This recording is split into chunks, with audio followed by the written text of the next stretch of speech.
Salam alaikum, Azul, bonsoir. Tout ce qui est de Guingois a vocation à s'effondrer, tôt ou tard. C'est une loi incontestable de la physique et de l'équilibre. Vous pourriez me rétorquer que ce n'est pas le cas de la tour de Pise, qui est là toute penchée depuis plus de 8 siècles.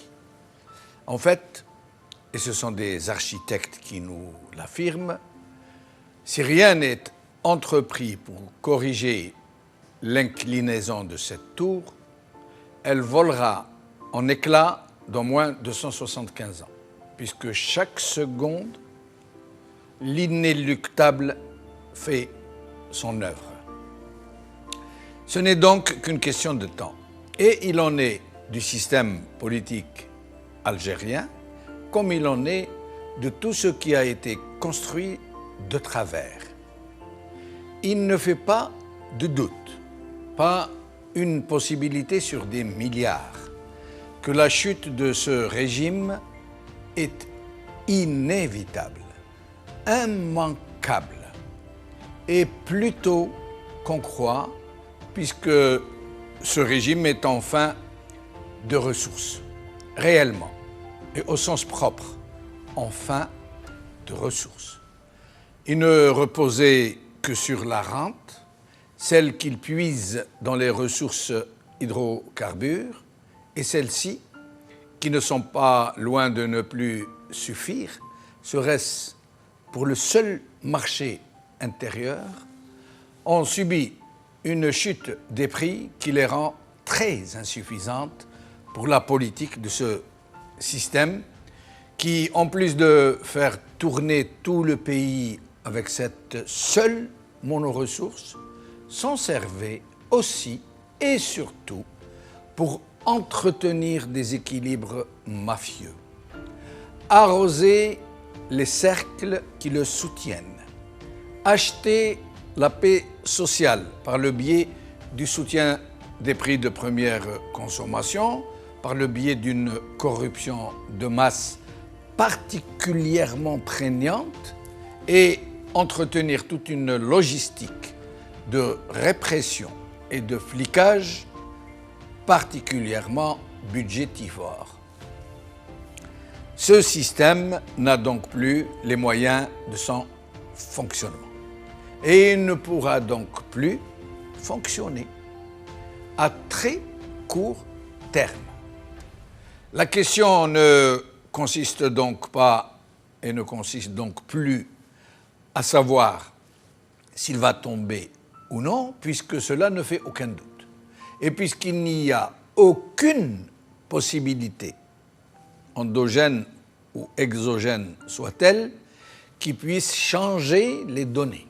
Bien au contraire, puisque la prospérité fictive, illusoire, obtenue grâce à la manne hydrocarbure, a induit un niveau de vie de la société algérienne très artificiel qu'il sera très difficile à dégrader et il ne sera pas possible de réduire la voilure sans provoquer d'incalculables réactions.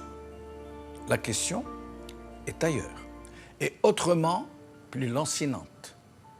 Ce régime ne risque-t-il pas d'entraîner tout le pays dans sa chute, ou du moins causé par sa brutale disparition et surtout par son aveuglement suicidaire, des complications qui pourraient devenir incontrôlables et provoquer à leur tour une réaction en chaîne dont personne ne peut, dans les circonstances actuelles, évaluer toutes les retombées sur la quiétude publique, sur l'unité du pays, sur les possibilités de redresser tout ce que ce régime a provoqué de désastres et de dévastation.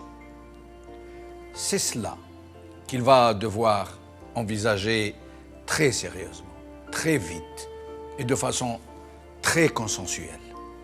Mais le problème, et qui est particulièrement ardu, est que ce régime s'arc-boute s'obstine, refuse furieusement toute possibilité de transition qui pourrait lui permettre pourtant de remettre pacifiquement le pouvoir à des représentants légitimes du peuple.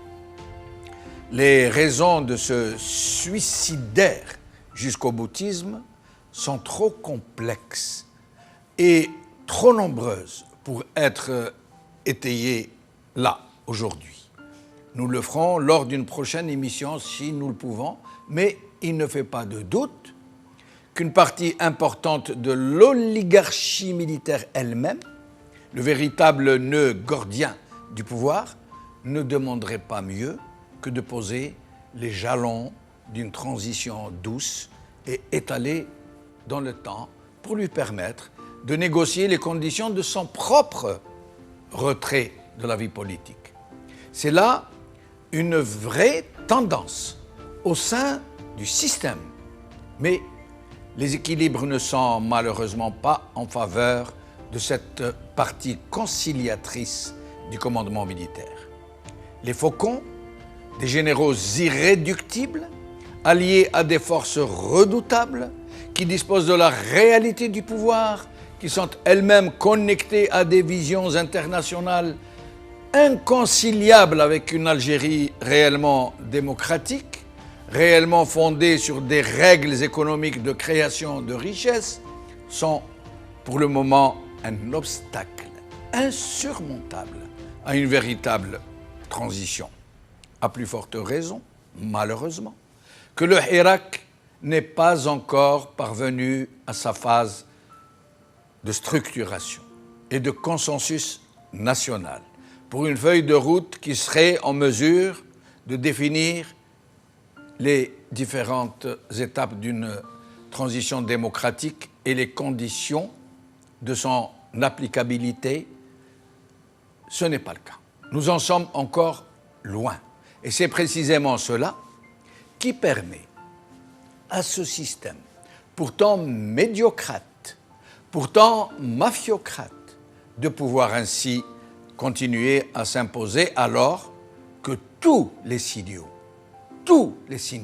sont au rouge, alors que la situation pourrait devenir inextricable, alors que pourrait survenir une catastrophe économique qui changerait toutes les probabilités actuelles d'un changement en douceur. Nous en sommes malheureusement là. Et tout le monde en Algérie, opinion publique, comme décideurs, comme partenaires étrangers, semblent être tous ensemble dans une ahurissante cohésion, dans un déni qui laisse songeur. Nous sommes un peu, nous tous ensemble, et chacun depuis sa tranchée, dans une léthargie, ou pire encore dans des gesticulations qui font penser au dernier moment du Titanic, au moment des violents.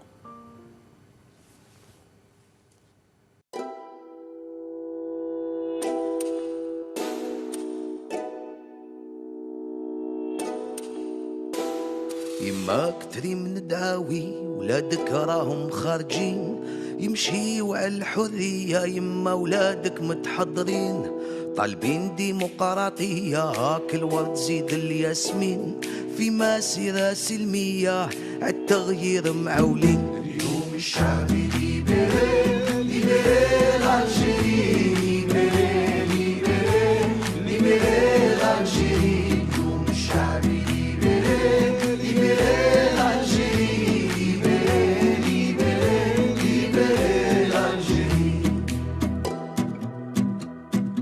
الشعب يلعب 10 والسيستم ما فهموش كوتسيزو يجيبها بارا ويماركي ما تحقروش 10 سنين تدمر 10 والو مازال ما شبعتوش وبربي هذا المرة والو ناضر